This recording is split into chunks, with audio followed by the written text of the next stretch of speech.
Et voilà, on est à la convention Wikimedia francophone dans l'atelier qui traite d'intimidation et de communication non violente et des projets liés au genre, puisque le genre est souvent un des sujets qui crée des tensions dans la communauté. Donc, c'est parti. Là, c'est Florence Devoir qui vient de s'exprimer sur le projet Wiki Loves Women. Et maintenant, on va les écouter les uns après les autres, Alors moi j'ai présenter, et fait c'est Féministe coordonné par Féminisme Natacha à Nantes. qui a animé ce groupe. Et en fait j'ai lancé une des raisons pour lesquelles les femmes participent peu à Wikipédia et qui est souvent avancée, c'est qu'en fait la communauté est pas très amicale. Et en fait moi ça a été vraiment au début quand j'ai commencé à contribuer, ça a été un de mes ressentis. Et je me suis dit, comment je fais je trouve pas de gens avec qui soient sympas, avec qui j'ai envie de contribuer. Donc je vais créer des ateliers comme ça, je vais bien finir par trouver des gens qui ont envie de contribuer avec moi. Donc voilà, c'est comme ça que j'ai commencé. Ces ateliers, ils ont lieu dans un... On a une association qui regroupe un certain nombre d'associations féministes qui a une bibliothèque, et donc ces ateliers ont lieu dans cette bibliothèque, à cet endroit-là. Donc on est bien identifié comme étant des ateliers de contribution sur les femmes et sur le féminisme. Voilà. En l'espace d'un an et demi, il y a eu 37 personnes qui sont venues sur les ateliers. Il y a, sur ces 37 personnes, il y a 30 femmes et 7 hommes. Les 7 hommes, en fait, étaient tous, ce qui est assez marrant, c'est que les hommes venaient tous du numérique, ils venaient tous de Wikipédia, du libre ou des choses comme ça, à la différence des femmes, où aucune ne venait du libre. Enfin, aucune ne venait du numérique. Aucune n'était geek. Voilà. Et par contre, les hommes, ils avaient tous un profil de geek, plus ou moins, mais oui. Nous faisons des ateliers et nous allons aussi, surtout, notre idée, c'était de dire, on veut qu'elle soit plus visible. Donc on va aller dans l'espace, on va aller photographier les écrivaines, et à chaque fois qu'il y a une conférence, qu'il y a quelque chose, qu'il y a un événement sur Nantes, en fait, on demande une accréditation presse, ou des fois on ne la demande pas, ça dépend comment se passe l'événement, et on va photographier les femmes. Donc le trophée l'année dernière, c'était Laurence Parisot. Et moi, je suis super contente d'avoir photographié Laurence Parisot, qui était l'ancienne présidente du MEDEF. Voilà. Les projets, pour nous, c'est d'essayer d'avoir un partenariat avec une institution locale pour faire un arrêt féminisme avec, par exemple, une bibliothèque. On a une très belle bibliothèque à l'école des Beaux-Arts de Nantes. Bon, voilà, ça c'est un peu un challenge. Et tout de suite, là, demain matin, l'idée c'est de publier ou d'avancer sur comment écrire à propos d'une femme. Parce qu'en fait, il y a une recommandation dans l'anglophone qui est Writing about a woman, et qui donne plein d'astuces et qui dit effectivement attention à la façon dont on présente une femme. Par exemple, si on dit elle est la première femme de, ou la première femme à avoir fait ceci, ça, en fait, on met tellement en avant le fait que c'était la première femme qu'en fait, on oublie que ce qu'elle a fait réellement, quelles sont ses réalisations. Donc il y a plein de petites astuces comme ça. Et l'idée, c'est de la traduire en français. Donc je l'ai traduit en français. J'ai préparé, mais il y a sans doute des tas de choses à discuter et à voir. Voilà. Et donc ça, c'est le futur proche. C'est demain matin à 9h. Voilà. Du coup, je viens vous parler des ateliers Art plus Féminisme. Donc, Art plus Féminisme, c'est une démarche qui est vraiment rhizomatique, qui est ouverte à tous. Chacun peut organiser un marathon, et c'est parti de New York. Donc, sur des thèmes sur lesquels il y a 2 fossés sur Wikipédia. Donc, le thème des femmes, mais aussi de l'art contemporain, qui est très très mal couvert. Et à Paris, on a commencé en 2015. Donc, c'est sous l'impulsion d'une fondation d'entreprise, la Fondation Galerie Lafayette, accompagnée par Wikimedia France et des wikipédiennes comme moi. Et donc on a commencé assez petit, puis on a grandi chaque année avec cette année plusieurs centaines de personnes qui sont passées dans le week-end, et une centaine de personnes qui contribuent. On est parti sur des thèmes un peu plus précis maintenant pour pouvoir guider les contributions, mais il faut évidemment rester large à chaque fois qu'on organise un atelier. Ça devient une grosse organisation. Donc par exemple, on fait appel à des étudiants et des étudiantes en médiation. On les forme sur Wikipédia, on les forme au thème de l'atelier et en échange, ils viennent nous donner un coup de main le jour de l'événement. Donc il y a un mélange de public qui est super important. Après, on reste dans le milieu de l'art contemporain à Paris, donc un de nos gros enjeux, ça va être l'ouverture.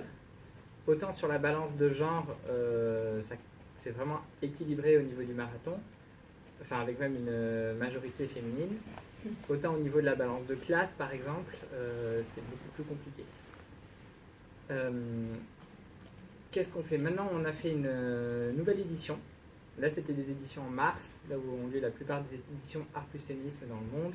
On en a fait une nouvelle en automne, avec un nouveau lieu, la Gaîté Lyrique, et des nouvelles personnes. Une édition plus petite, mais qui a bien marché. On s'était mis en réseau avec Bruxelles et Bourges, donc il y avait 3 éditateurs en même temps, et on était en covisibilité grâce à un écran comme ça, en visioconférence permanente. Et on faisait des points réguliers pour répartir les articles.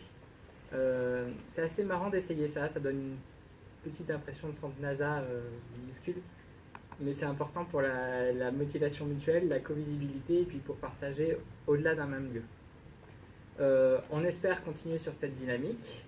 On va créer un groupe 100 pages à Paris, donc en écho à Sud Genève, grâce à l'implication de nouvelles bénévoles. Et on espère que les initiatives vont continuer à s'étendre sur Art plus Féminisme, sur les 100 pages et sur le reste.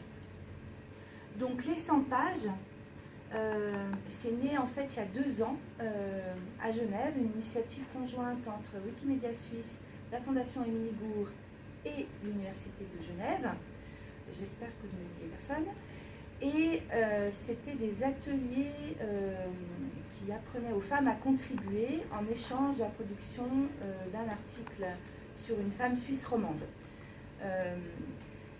Le plus grand challenge, ça a été d'impliquer la communauté wikipédienne pour recevoir de l'aide en local et à distance. Ça a été vraiment le plus grand challenge, ce qui fait que moi, j'ai ensuite beaucoup voyagé dans les autres événements de la communauté pour avoir du soutien.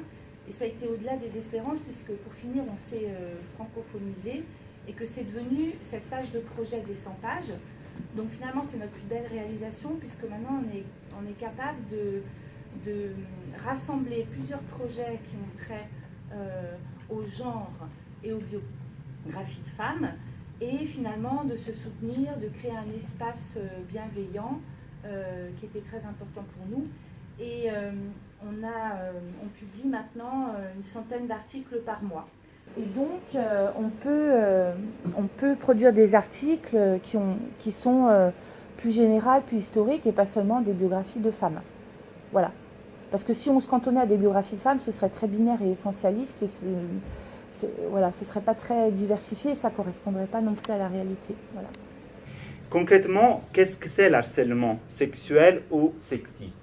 Moi, je fais part ici de ce que c'est la loi sur l'égalité homme-femme en Suisse, et c'est que la professeure Karine Lompen, professeure de droit du travail à l'Université de Genève, affirme, c'est qu'en reprenant l'article de la loi sur l'égalité homme-femme concernant l'harcèlement, c'est tout comportement inapportant ou tout autre comportement sexuel fondé sur l'appartenance sexuelle qui porte atteinte à la dignité de la personne sous son lieu de travail.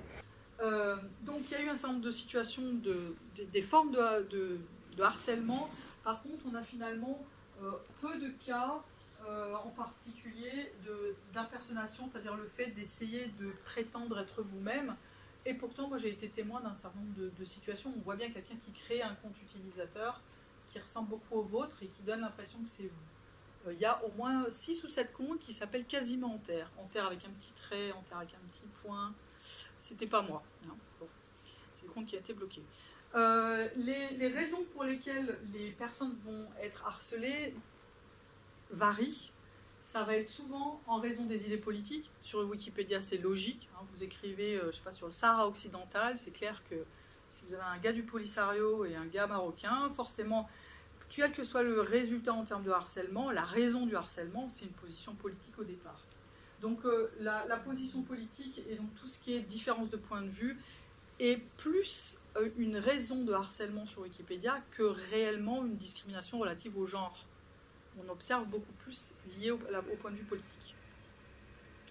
Et puis, les réactions, finalement, ce qui est intéressant, c'est de voir quelle a été votre réaction dans le cas où vous avez constaté du harcèlement ou été vous-même de harcèlement. Dans 50% des cas, les gens ont dit on n'a rien fait. On s'est caché, on a été voir ailleurs, on a arrêté d'éditer sur certains articles, c'est-à-dire qu'on est resté dans une situation de non-réactivité. Dans 45% des cas, 50% des cas, on en a parlé aux autres contributeurs ou bien on en a essayé d'en parler avec la personne. C'est ce qu'on fait typiquement sur les pages de discussion.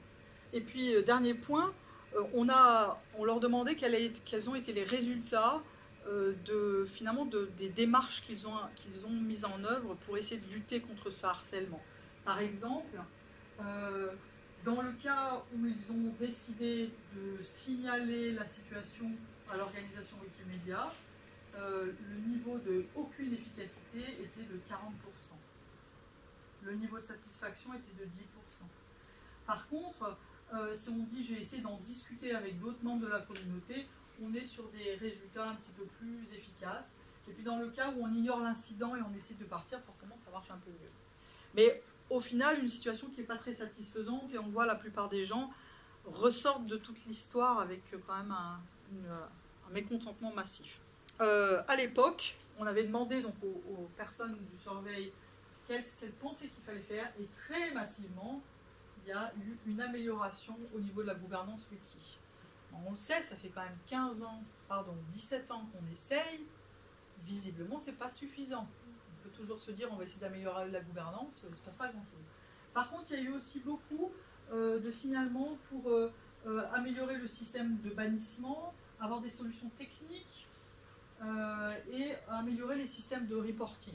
Pour moi, il y a essentiellement 2 pages qui sont très intéressantes. Il y en a une qui s'appelle Harassment Resources, qui est assez courte, et l'autre qui fait partie de recherche, du département de recherche.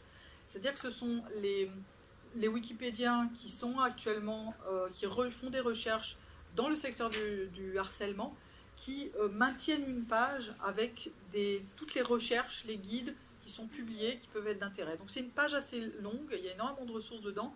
Donc si vous êtes intéressé par le sujet, n'hésitez pas à aller gratter. Et puis, ils ont mis en place un projet qui a démarré cette année et qui s'appelle le projet des Anti-Harassment Tools.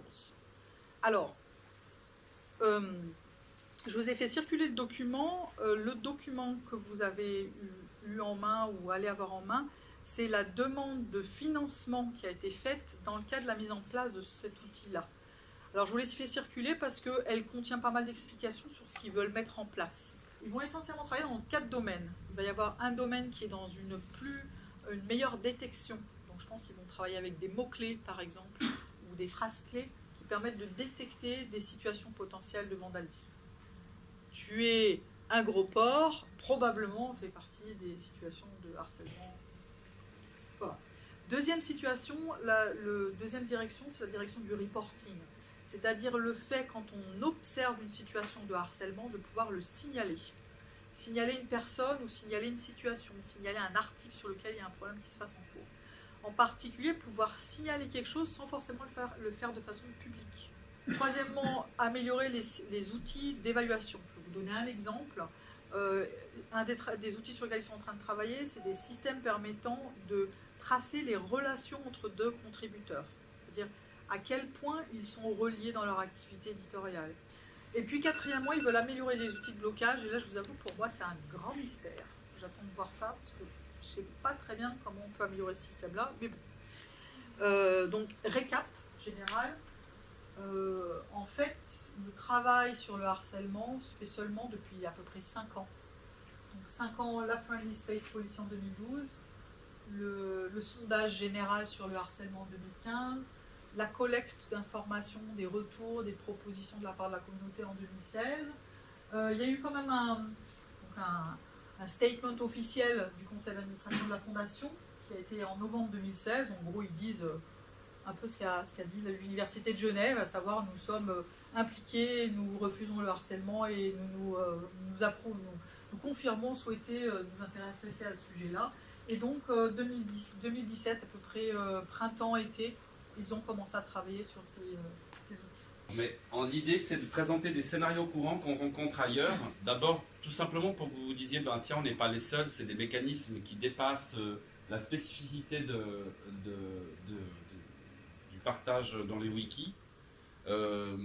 La notion d'argument fallacieux, on la connaît tous, mais ce qu'on oublie des fois, c'est d'utiliser cet outil très simplement. Enfin, je crois que tout le monde connaît, non? La notion de fallacie, sophisme. Bah, en fait, il y a une liste d'arguments qu'on peut trouver qui est assez détaillée. D'ailleurs, elle est très bien documentée sur Wikipédia. Il y a d'autres gens qui ont essayé de le faire, mais ça reste. Le plus courant étant l'argument du nombre. Tout le monde sait que, bien entendu, les femmes sont moins intelligentes que les hommes. Et là, c'est un argument fallacieux. Le fameux seul contre tous, mais c'est pas vrai, c'est pas le cas. Et ce n'est pas raisonnable. La fallacie s'oppose à la raison. Mais il y en a plein d'autres. Hein. Il y a des arguments, par exemple, bien entendu, puisque Jimmy Wales le dit. Pour donner un exemple, puisque Jimmy Wales le dit, c'est juste. Voilà. Ou puisque Florence le dit. Alors Florence, c'est voilà. Mais l'argument de la personne, c'est important aussi. Quelques clés de la communication non violente qui sont essentielles pour moi, c'est déjà de dire que le 50% des messages, en tout cas écrits, sont mal interprétés. Oui. Et parce que le 93% de la communication est non verbale. Donc en fait, ça veut dire qu'on n'a ni les gestes de la personne, ni l'intonation de la voix. Et puis ça a été prouvé aussi que finalement, c'est pas forcément ce qu'on dit, mais c'est comment on le dit qui va impacter les autres. Et puis, sur ce point, une autre chose que pour moi est important de dire, c'est que finalement, peu importe ce que l'autre nous amène comme information, comme critique ou comme attaque, c'est plutôt comment nous, on arrive on arrive à pas le prendre personnellement, et puis à regarder finalement quel est le besoin chez l'autre. Donc l'idée, en fait, il y a quatre étapes de la communication non violente. C'est d'abord le fait de pouvoir observer de manière non jugeante, en fait, ce que l'autre, la demande de l'autre. Et ensuite, c'est arriver soi-même à se positionner, à s'affirmer, tout en respectant le point de vue de l'autre. Et donc l'idée, c'est de dire, quand tu m'exprimes ça, c'est déjà de pouvoir se positionner, de dire, quand tu me dis ça, je me sens de cette façon. Et du coup, pouvoir faire une demande claire à l'autre par rapport à ce qu'on aimerait par la suite. Donc, négocier en fait avec l'autre la manière de communiquer et pour les prochaines fois. En fait. Il y a des règles déjà existantes dans Wikipédia par rapport au respect, par rapport à chercher le consensus, par rapport au fait de la bonne foi ou l'intention positive qui a donné en fait le bénéfice du doute à l'autre, que finalement ce qui nous amène est on a le droit à l'erreur en fait, à quelque part. Ce qui peut venir compléter en fait ces points, c'est probablement un besoin de rester factuel quand on reçoit